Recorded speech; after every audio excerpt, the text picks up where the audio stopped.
एक लाइन हम गाए, एगो नोट थोड़ा सा बढ़ा दीजिए, एक नोट बढ़ा दीजिए, ये कर दीजिए। हाँ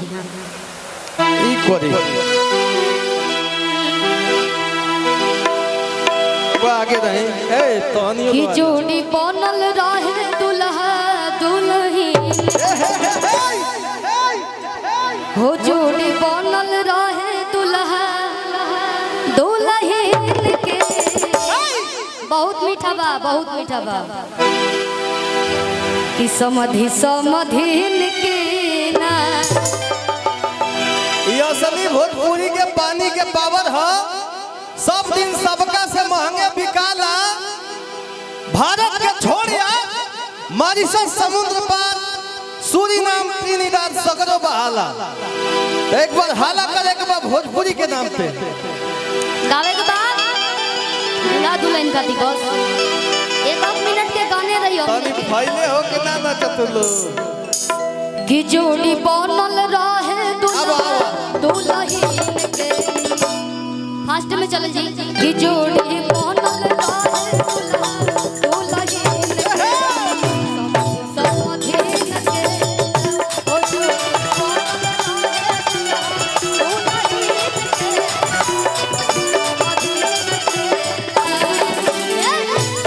समधिन के हो, समधिन के।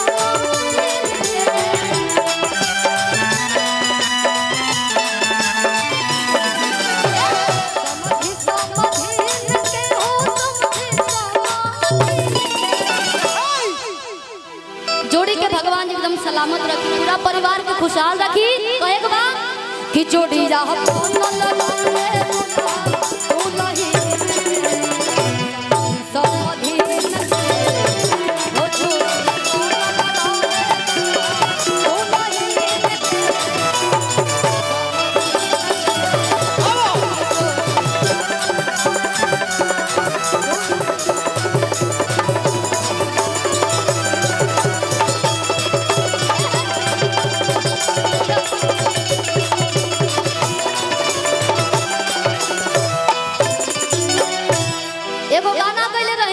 तू सुना ए शिल्पी, इंग्रजी कहानी आप ही का ये गाना गाए थे यही लोग के देख के। तू खा पी के और रहुआ लोग के देख के, मतलब होला ना कि सबके अंदर भाव होला एगो। ते लोग के गाना बा कि ओइसे ताके लोग लागो ता खा जई है सा हमर सौ से सदरिया छपा जई है सा। हमने की कहो कि पूरा गाँव में भइल बदतमीज बा, बदतमीज बा। हरि तक कबूतर हिलतावे, कबूतर हिलतावे, ठाए ठाए हिलतावे तोर कमर। अरे बाप रे बाप, प्लास्टर करावे के पड़ जाई का चीज बा। लेकिन कहे के बस शिल्पी, हर चाहतानी हम परदेश में कमाए, सुन प्यारिया हो जाए के न पड़े बाजार से लिया, हर तोर तोर कोरिया हो।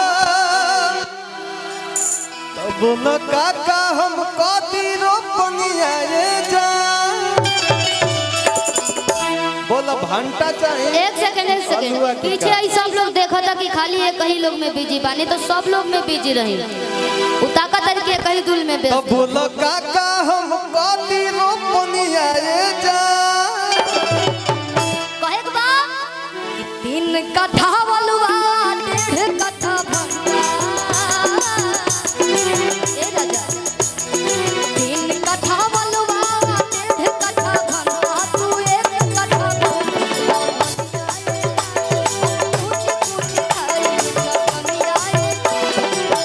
जातनी हम परदेश में कमाए, सुन प्यारिया हो।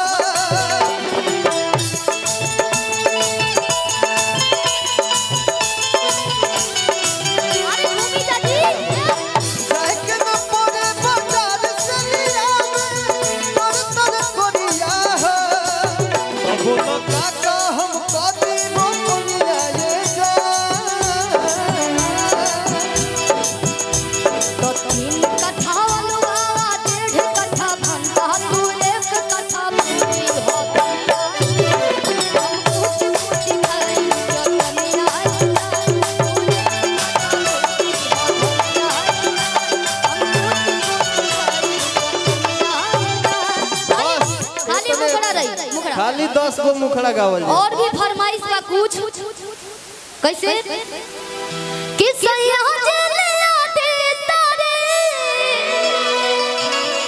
अब कोहर गुलाबी हाँ गुलाबी गुलाबी कहो गुलाबी गुलाबी। बड़ा परेशानी जानता नहीं घर के बड़ा पट्टीदारी पूरा दुनिया से लड़ल हो जाला। घर में जब झगड़ा लगेला तो कहो तनी कैसे कि सैया जलिया दे तारे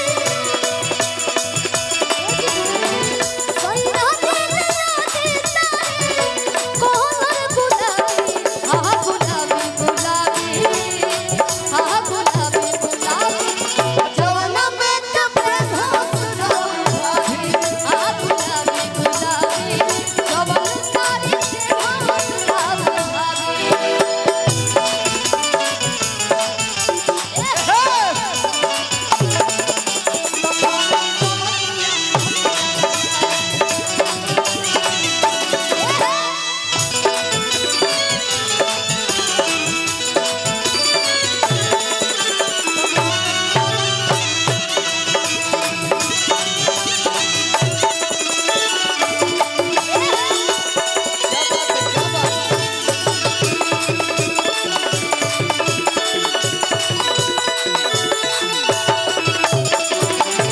अब भाई सुना